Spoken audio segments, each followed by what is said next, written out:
আসসালামু আলাইকুম। আজ আমরা তায়েবার অগ্রগতির গল্প শুনব।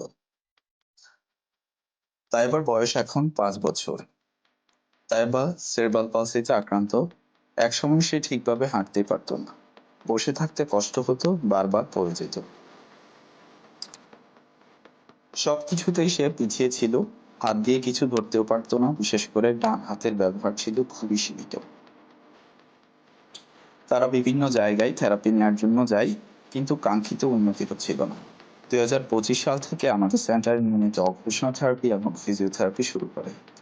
ধীরে ধীরে ছোট ছোট পরিবর্তনগুলো তাইবাকে একটা বড় অগ্রগতিতে রূপ এনে দেয়। আলহামদুলিল্লাহ, আজ তাইবা একটা স্বাভাবিক স্কুলে যাচ্ছে।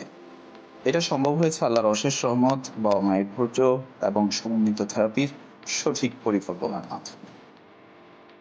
শিশুর বিকাশে সঠিক এবং সমন্বিত চিকিৎসার কোনো বিকল্প নেই। হতাশ না হয়ে সঠিক পথে এগিয়ে চলুন। আল্লাহ আমাদের সকলের সহায়ক।